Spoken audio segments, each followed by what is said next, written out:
Good evening and welcome to Poland Daily, the first English news program in Poland. I am your host, Benjamin Lee. The European Union held a mini-summit concerning the migration policy, attended by only a few countries. The summit was boycotted by Poland and other members of the Visegrad Group. Tension rises in Europe as member states fail to reach an agreement regarding immigration policies. Leaders of the few countries that attended the summit talked about changing the Dublin regulations concerning migration, which were created for sudden emergencies, not long-term problems. At the moment, there is a crisis on the so-called secondary movements. Those are people who entered the Schengen area, and it is important on that point that we make changes to some texts. The one regarding asylum procedures, which is being discussed, that we reform the Dublin procedures, and that we also have agreements to make our system more efficient. Even though Italy has declared to boycott the summit to show its lack of trust for the open-door policy of the EU, the Italian Prime Minister Giuseppe Conte showed up in Brussels after all. It is aimed at proposing a precise policy of regulating and managing migratory flows in an effective and sustainable manner. It is a proposal that aims at overcoming the Dublin regulation. Let us remember that regulation is based on an emergency-based logic, while in reality we want to tackle the problem in a structural way. Our public opinion is asking for this. Chancellor Angela Merkel mentioned the absence of representatives of some countries and stressed the importance of unity in Europe. The head of the German government is one of the biggest supporters of the open-door policy, despite the numerous acts of vandalism and terrorism conducted by the Middle Eastern immigrants in Europe. We discuss this here in view of the European Council, but we know that. Unfortunately, we will not have a complete solution of the migration issue. This is why there will be bilateral and trilateral agreements. How can we help each other? Not always wait for all 28 members, but think about what is important to whom. This search for a modus vivendi and continue to work on having a joint European solution is at the center of today's talks. President of the European Council, Donald Tusk, has foregone the organization of the summit proposed by German Chancellor Angela Merkel. The task was taken over instead by the chairman of the Commission, Jean-Claude Juncker.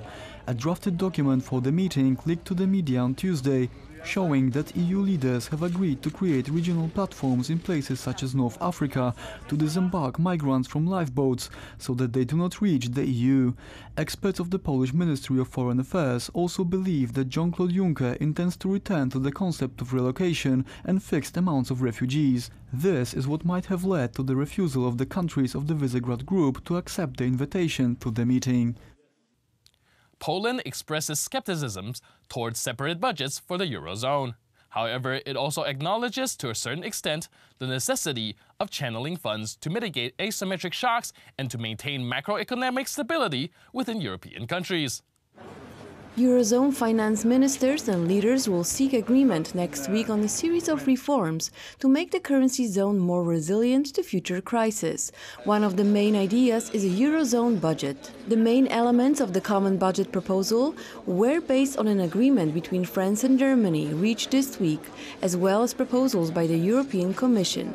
However, Polish Minister of Finance, Professor Teresa Czerwińska, stated that Poland is very skeptical about the initiative to create a separate Eurozone budget. On the other hand, Poland would be willing to pay more money to the common fund to create additional mechanisms in stabilizing the economy, provided that they would benefit all EU countries, not just the Eurozone.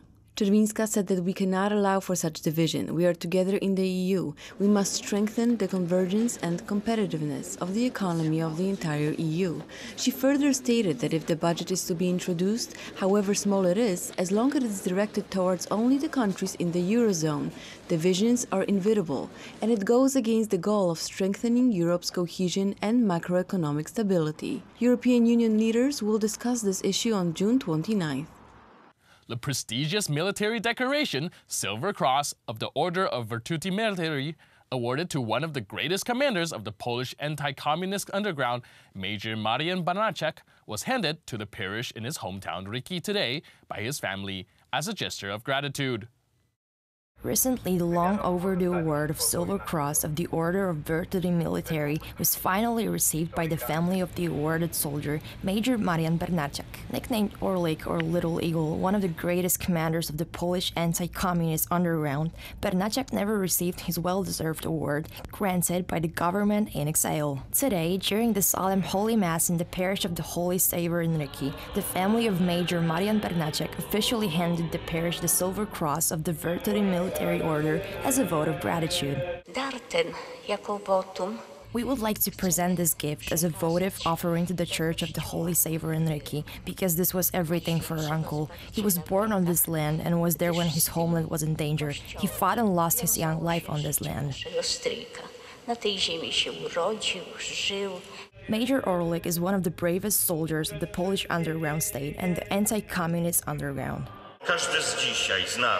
Every one of us today stands before this figure, before the Orlik, before his subordinates. We stand at attention, and Poland stands at attention before the Knights of Good, before the Knights of a Just Cause, thanking them for their freedom.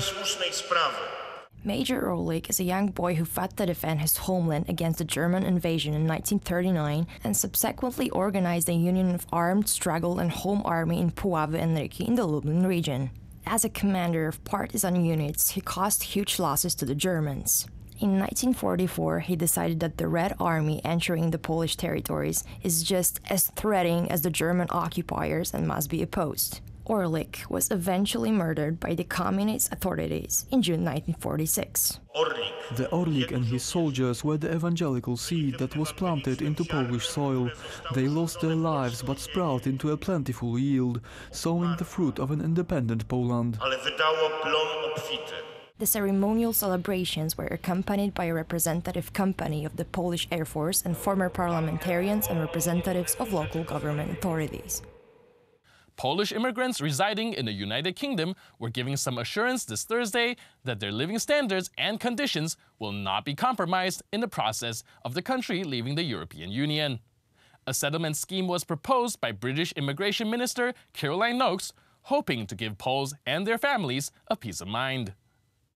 According to the British Immigration Minister Caroline Noakes, 3 million EU citizens currently reside in the UK, with 1/3 of them being Polish descendants who chose to make UK their home and contribute to the social fabric of the country. Concerns were raised regarding the state of the European Union immigrants in the process of Brexit, and it was met with the response in the form of the newly proposed settlement scheme. Noakes was cited saying that the rights of Polish nationals in the UK will essentially be the same regardless of Brexit, in terms of access to healthcare, benefit and pensions, while a unified form of settlement status will be handed out in various fashions, implementing the new system gradually until full implementation by the time the UK leaves the EU bloc in March next year. EU citizens who already hold a valid permanent residence or indefinite leave to remain will be able to swap those for settled status free of charge, Home Secretary Sajid Javid said in a statement. Other foreigners from the bloc will have to apply for settled status, which will cost £65 or half that for under 16 years olds, Javid added. That's it for today. See you next time on Poland Daily.